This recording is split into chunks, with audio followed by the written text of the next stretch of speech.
오늘 성경 말씀은요, 고린도 교회 성도들을 향한 사도 바울의 권면입니다. 은사에 대한 이야기. 오늘 12장 말씀 그 뒤에는 이제 사랑에 대한 이야기를 하면서 사랑은 이렇다. 그러니 서로 사랑해야 된다. 사랑이 제일 중요하다라는 그 사랑에 대한 이야기를 하기에 앞서서 사랑은 하나님의 은사이고 하나님의 선물이다라는 것을 설명하면서 오늘이 12장의 사도 바울은 은사에 관한 이야기를 합니다.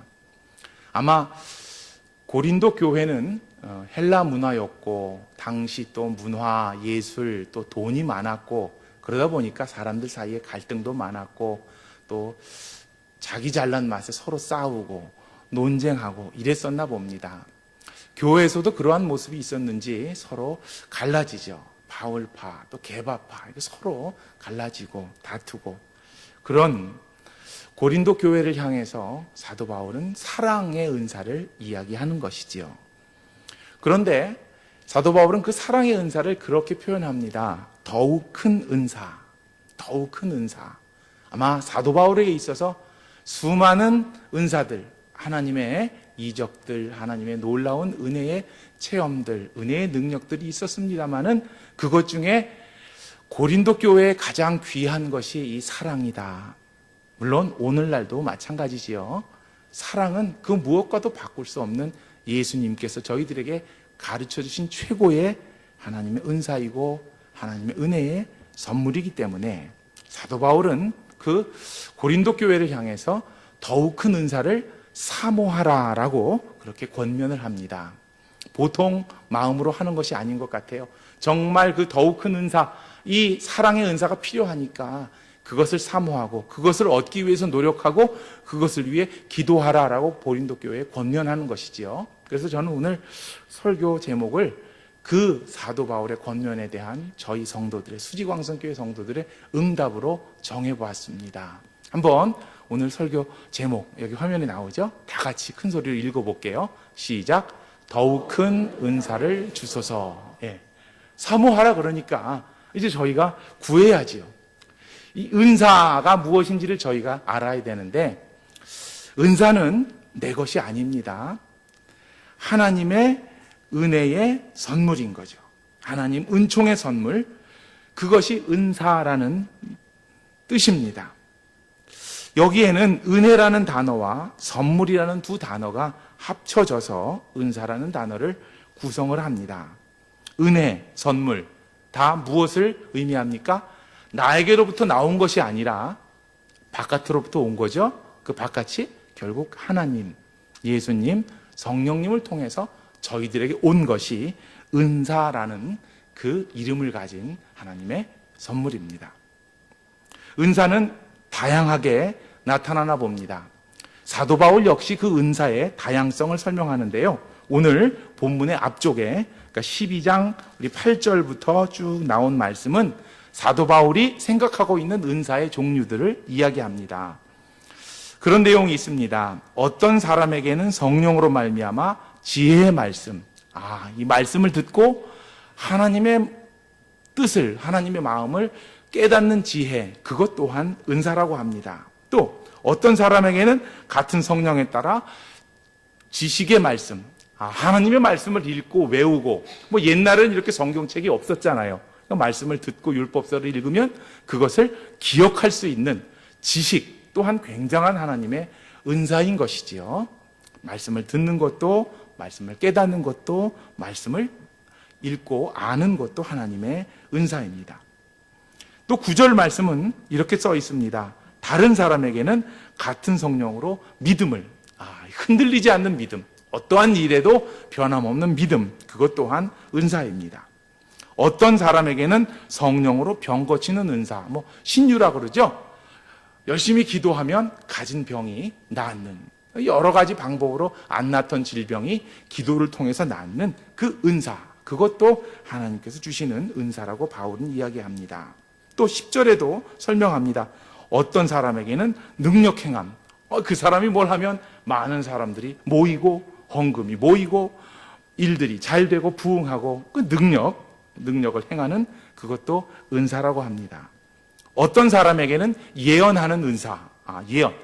사람이 미래를 알 수가 없잖아요. 물론 귀신의 도움을 받아서 점을 보는 술사들도 이 당시 바울 시대에도 있었습니다마는 바울은 그런 것을 말하는 것이 아니라 하나님께서 주시는 은혜로 말미암아 앞날을 볼 수 있는 것, 그 예언 또한 은사입니다. 그 뒤에는 이런 이야기가 나오네요. 어떤 사람에게는 영을 분별하는 것, 거짓된 영인지 악한 영인지 하나님의 바른 성령인지 우리가 구분할 수 있는 것도 은사라고 합니다. 다른 사람에게는 각종 방언을 말한 방언, 그렇죠? 뭐 이따가 방언에 대해서 조금 설명드리겠습니다만은 방언이 왜 은사인가? 어쨌든 바울은 방언이 은사라고 말합니다. 그리고 그 방언을 이해하지 못하는 사람을 위해서 어떤 사람에게는 방언을 통역하는 은사를 주셨다. 이렇게 10절까지 바울은 쭉 은사의 내용들을 설명합니다. 그리고 11절에 이 모든 일은 같은 한 성령, 은사의 모양은 다양하고 그것을 누리는 사람도 각자 여러 종류의 사람이겠지만 또 그것을 너무 귀하게 생각하고 그것으로 말미암아 이렇게 열심히 봉사하고 수고하지만 사실 그 모두를 주신 이는 성령이시고 성령이 행하사 그의 뜻대로 각 사람에게 나누어 주시는 것이다 라고 은사에 대해서 명확하게 저희들에게 알려주고 있습니다. 자, 은사는 이렇게 다양한 여러 가지 형태로서 교회에 하나님이 주시는 선물이고요. 그렇다면 은사가 어떻게 오는가 이것도 또 저희들이 알아야 이 은사를 주소서라는 구하는 기도를 제대로 하는 것이지요. 은사는 어떻게 오는가? 구약 시대에는요, 하나님이 직접 은사를 선물로 주셨습니다. 또 하나님의 영에 감동되어서 하나님의 영에 감동되면 자신이 지금까지 해오지 않았던, 자신이 행할 수 없었던 놀라운 일들을 경험하게 되는데 그것 또한 자신을 초월하는 힘, 하나님의 은사라고 설명합니다. 예수님은요, 조금 다른 관점에서 이 은사를 행하시는데요. 많은 이적들을 통해서 배고픈 사람에게 먹을 것을 주시는 이적, 또 병든 사람들을 고쳐주시는 이적, 그리고 자기 욕심에 차 있는 사람들을 변화시켜서 그 욕심을 내려놓고 이웃들과 함께 나눌 수 있는 그 변화되는 은사, 사람을 바꾸는 은사를 예수님은 사용하십니다. 또 그것을 본 제자들은 야, 저게 정말 멋있구나. 그렇잖아요. 먹을 것 없는 세상에 먹을 것을 마음대로 만들어내시니 얼마나 그 은사가 멋있었겠습니까? 병을 하나도 고칠 수 없는데 그 12년 동안 혈류병을 앓고 또 중풍병을 앓는 사람, 귀신 들린 사람, 아니 죽었던 사람까지도 예수님은 말씀으로 고치시는데 얼마나 놀랐겠습니까? 아, 저것이 은사구나. 저것을 우리도 갖고 싶다. 우리도 배우고 싶다. 예수님은 그렇게 은사를 사용을 하셨습니다. 예수님의 특징이라고 하면 예수님 시대 이전에는 유대 사람들을 위해서 그 은사의 어떤 사용이 굉장히 집중되었어요. 유대 사람들을 위해서. 근데 예수님은 오히려 소외된 사람들, 이방인들을 위해서, 없는 사람들을 위해서, 인정받지 못한 사람들을 위해서 예수님은 그 은사의 많은 부분을 사용을 하십니다. 오히려 그 당시 높은 기득권에 있는 사람들, 하나님을 잘 믿는다고 큰 소리 치는 사람들에게는 예수님이 은사가 아니라 저주를 하시죠. 예수님이 비판을 하시고 화를 내시는 모습도 성경에는 나타납니다. 자, 이제 예수님 이후 신약 시대에는 이 예수님의 행하셨던 사역들을 생각하면서 그 은사를 너무나도 그리워하죠. 우리도 그런 은사를 행하고 싶다. 은사를 주소서라고 간구를 하면서 또 은사를 베푸는 하나님의 은혜 때문에 은사를 행하는 사람들 굉장히 부러워하고 굉장히 그 사람들 때문에 또 교회도 큰 일을 하게 되고 부흥하게 됩니다.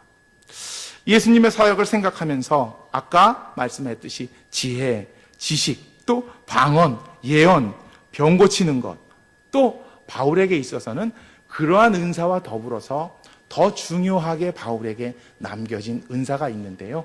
그것이 바로 13장에 나오는 무엇일까요? 사랑이라는 은사입니다. 사랑이라는 것이 사실 그 전까지는 은사로서 그렇게 받아들여지지 않았는 것 같아요. 사도 바울이 이렇게 강조하는 거 보니까 그 옛날에는요, 이스라엘 백성들을 위한 능력의 은사, 그러니까 삼손처럼 힘이 세서 혼자서 3,000명을 다 해결할 수 있는 그 능력, 은사, 그렇죠? 병 들었는데 병을 낫게 하는 은사, 그런 것들. 그런데 이제 신약 시대가 넘어가면서 예수님 시대가 넘어가면서 예수님이 마지막으로 말씀을 하시죠. 당부를 하시죠. 이제는 이 유대에 머무를 것이 아니라 온 유대를 넘어서 그 유대를 벗어난 사마리아를 넘어서 어디까지? 땅끝까지 내 복음을 전하라라고 말씀을 하시니까 이제 그때부터 새로운 하나님의 은사가 필요한 거예요. 뭐 요새는 핸드폰으로 한국말을 하면요, 그 자리에서 영어로 바꿔주더라고요. 태국에 가서 하면 태국말로 그냥 나오는 거예요. 근데 옛날에는 이방인들에게 어떻게 하나님의 말씀을 어떻게 전할 수 있었을까요? 사실 베드로는 그런 말의 교육, 언어 교육을 받지 않은 어부 출신이잖아요. 뭘 할 수가 없어요. 그러니 진짜 베드로에게 필요했던, 베드로가 어떤 예수님의 제자들이 사도로서 활동해야 됐던 시대에 가장 큰 은사는 뭐냐 하면요, 뭐였을까요? 예, 한번 따라해 봅시다. 방언이 뭐냐 하면, 나는 이야기했는데 그 말을 다른 나라 사람들이 알 수가 없잖아요. 근데 그걸 그 나라 사람들이 이해하는 거예요. 자, 10개 나라의 사람들이 여기 모였어요. 나는 우리나라 말로 이야기했어요. 아니면 우리나라 말이 아닌 다른 어떤 말, 하나님이 주신 은혜로 이야기했어요. 근데 그것을 10개국 사람들이 다 이해한 거예요. 그게 방언입니다. 못 알아듣는 말을 하는 게 방언이 아니고, 나는 말을 했는데 못 알아들을 사람들이 이해를 하는 거예요. 그게 방언이 필요했던 시작이었습니다. 베드로가 선교했던 시대에, 사도들이, 제자들이 선교했던 시대에는 방언이 정말로 필요했던 것이 유대 나라에만 국한된 게 아니라 이제 땅끝까지 가야 되는데 그 나라 사람들에게 어떻게 말을 전할 거예요? 그러니 답답하고, 그때 오순절에 하나님이 성령을 통해서 불의 혀로 해서, 우리의 혀가 아니라 하나님이 이야기하게 하시는 거예요. 그리고 얘기하면 거기 모인 각 나라 사람들이 다 이해를 하는 거예요. 그리고 그 방언의 은사는요, 또 작은 소리로 말해도 많은 사람들이 알아들었나 봐요. 3,000명이, 5,000명이 모여서 그걸 다 알아들었대요. 만약에 저 오늘날 이 마이크가 없으면 어떻게 3,000명이 알아듣겠습니까? 그러니까 마이크처럼 막 작게 얘기해도 딱 울려 퍼지는, 아마 그 힘이 방언에게는 있었나 봐요. 다 모든 사람들이 알아들었더라라고, 그렇게 방언의 능력을 성경은 저희들에게 알려주십니다. 저희들이 오늘날 생각하는 남들이 알아듣지 못하는 나의 기도가 방언이 아니라 내가 기도했는데 많은 사람들이 알아듣는 거예요. 방언. 그 시대에는 베드로가 선교해야 됐던 그 시대에는, 사도들이 전해야 됐던 그 시대에는 정말 방언이 최고의 필요했던 은사였죠. 자, 그런데 이제 바울은 제자가 아닌 그 이후의 사도잖아요. 근데 바울은 똑똑했던 사람이에요. 헬라 말도 능통했고요, 로마 말도 알았어요. 바울이 기가 막히게 하나님의 선택을 받고 그가 사도로서 쓰임을 받고 이제 땅끝까지 복음을 전하는 그 일을 하게 되는데, 자, 이 바울에게 필요한 최고의 은사는 무엇이었을까요? 방언이었을까요? 예언이었을까요? 바울은요, 이렇게 이야기합니다. 오늘 본문의 말씀을 살펴보면 바울에겐 사랑이 필요했구나. 유대 민족이 아니라, 예수님 이전에 유대 민족이 아니면 원수였어요. 다 죽어야 됐고, 다 죽여야 됐고, 죄인이고, 그렇죠? 그런데 이제 그들을 향해서 하나님의 말씀을 전하고 거기에 교회를 세우고 그들을 집사로, 교사로, 장로로, 사도로 세워야 되는데 사랑이 없으면 그게 안 되는 거예요. 용서가 안 되고 이해가 안 되고 설명이 안 되고, 그들이 어떻게 유대인보다 더 앞서서 하나님께 가까이 나아가는지 설명이 안 되잖아요. 자, 그 바울의 시대에 가장 필요한 가장 큰 은사는 무엇이냐 하면 이 사랑이었던 것입니다. 사도 바울은 그렇게 이야기해요. 고린도 교회 성도들 향해서 이 사랑을 구하라. 앞으로 이 사랑이 필요할 것이란 것을 사도 바울은 알았던 거예요. 물론 고린도 교회만이 아니라 앞으로 그 수많은 그 뒤에 세워지는 우리 수지광성교회를 비롯해서 그 모든 교회에 이 사랑이, 왜? 각양각색의 사람들이 모여서 다양한 마음을 가지고 다양한 환경 속에서 다양한 목적을 가지고, 그런데 우리가 바라보는 이는 한 하나님이시니 그것을 모을 수 있는 유일한 힘, 그것은 예수님께 받은 사랑이었습니다. 사도 바울이 볼 때 예수님은 이방 여인을 위해서 기도해 주셨거든요. 그를 뭐라 그러지 않고 그의 병을 고쳐주셨거든요. 수많은 사람들, 그 중에 나를 믿느냐, 믿는 자들만 먹어라라고 그렇게 안 하고 모든 사람을 다 먹여주셨거든요. 특별히 다른 사람에게 미움받는 세리, 돈 욕심에 그냥 다른 사람들에게 손가락질을 받아도 나는 돈이 최고야 라고 그렇게 말하는 삭개오를 변화시켜서 다른 사람에게 다 나눠주라 하고, 정말 믿음이 훌륭하다, 너의 집에 구원이 임한다라고 그렇게까지 칭찬하셨던 분이 예수님이거든요. 그 사랑을 바울은 기억해내는 거예요. 아, 그렇다면 그것을 가지고 이제 교회에 땅끝까지 복음을 전하면서 그 은사를 이야기해야 될 것이다. 자, 이 은사에 대해서 조금 더 몇 가지 깊이 있는 말씀을 나눠보고자 합니다.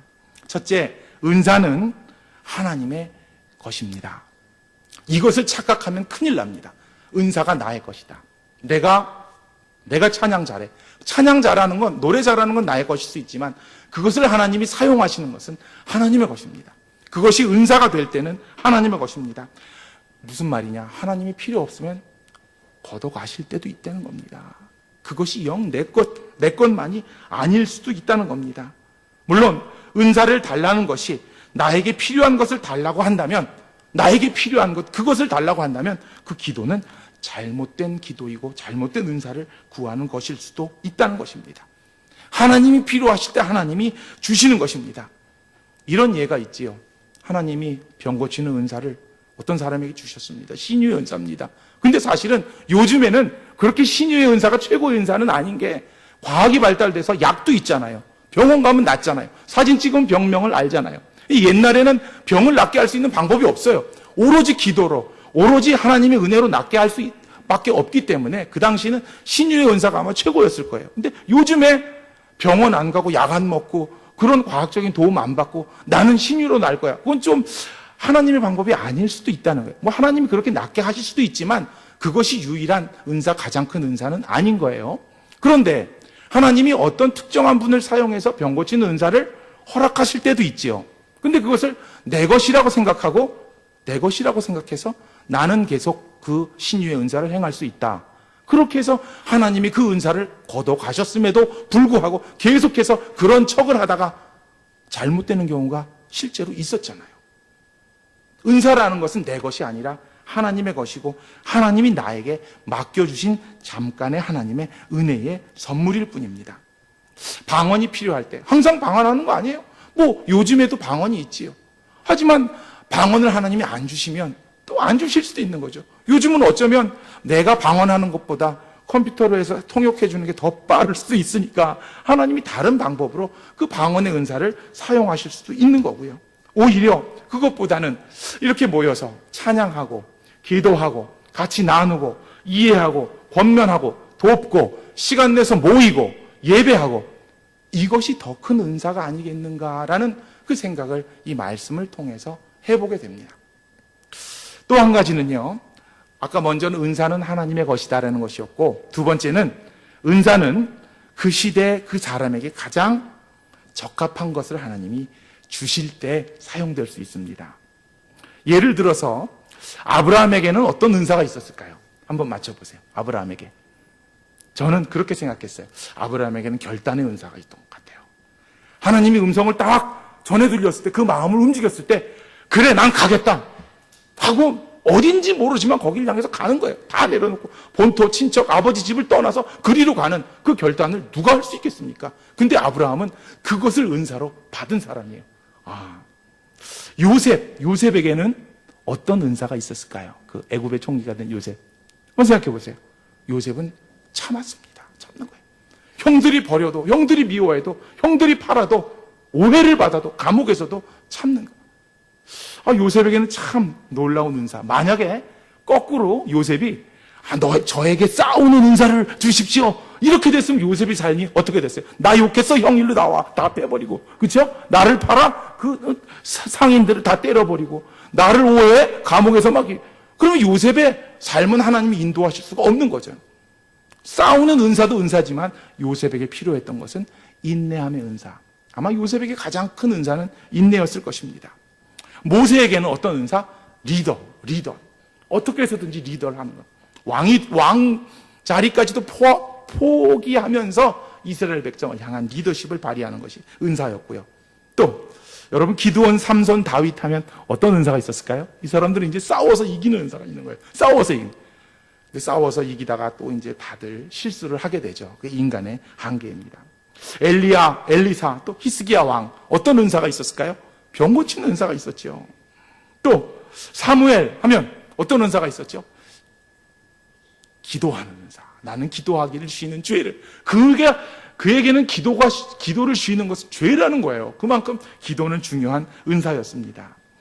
선지자들에게는 예언의 은사가 있었습니다. 이스라엘에게 회개를 촉구하기 위해서는 그들에게는 싸움이 필요한 게 아니에요. 말 안 들어 때리는 게 아니라 어떤 선지자는 울면서, 어떤 선지자는 대굴대굴 굴러가면서 내 입이 뜨겁다 이러면서 불이 내게 들어왔다 그러면서 이스라엘 백성에 깨우치기 위해서 소리쳤던 그 예언자들도 그들에게는 예언의 은사가 있었던 거죠. 아까 말씀드렸던 그 세리 삭개오에게는 어떤 은사가 있었을까요? 자기 것을 나누는, 예수님을 자기 집에 모시고 세상에 다른 사람들도 나를 인정 안 하는데 예수님이 인정하잖아요. 얼마나 기분 좋았는데 자기 거 다 나누겠습니다. 삭개오가 인간적으로 절대 돈 남 주는 사람이 아니거든요. 세리 중에 세리장이에요. 어떤 욕심으로 아무리 남이 나에게 돌을 던져도 나는 돈이 최고다라고 살던 사람인데 그는 그걸 남을 다 준다는 거예요. 그거 은사 아닙니까? 그 순간에 주신 은사, 하나님의 은사. 또 베드로에게는 어떤 은사가 필요했을까요? 아까 말씀드렸듯이 방언의 은사가 필요한 거죠. 이야기하면 그 이야기를 알아듣지 못할 사람들이 다 이해해버리는, 그래야 전도가 되는 것이 아닙니까? 베드로에게는 방언의 은사가 필요했고, 자 이제 바울에게는 어떤 은사가 필요했을까? 사랑의 은사가 필요했구나라는 것을 알게 되는 거예요. 예수님처럼 나는 사랑하리라. 그래서 그 교회, 고린도 교회를 향해서 바울은 이 큰 은사 사랑을 사모하라, 더 큰 은사 사랑을 구하라라고 이 13장에 가면 또 사랑에 대해서 구구절절 설명을 하고 있지요. 사도 바울의 이야기를 조금 더 저희들이 마음에 새기면서 이야기를 펼쳐보면요, 사도 바울은 그렇게 설명합니다. 이 모든 은사를 더욱 가치 있게 하는 것이 사랑이다. 이것은 바울이 그 바울 시대만이 아니라 오늘날 모든 교회를 향해서, 이제 예수님의 시대가 아니라 교회의 시대에는 이 사랑이 필요하다라고 바울은 강조해 주는 겁니다. 사랑이 있어야 예언도 의미가 있고, 사랑이 있어야 섬김도 의미가 있고, 사랑이 있어야 나눔도 의미가 있고, 사랑이 있어야 병고침도 의미가 있고, 사랑이 있어야 방언도 의미가 있는 것이지. 사랑의 관점에서 모든 은사를 바라볼 수 있어야 한다.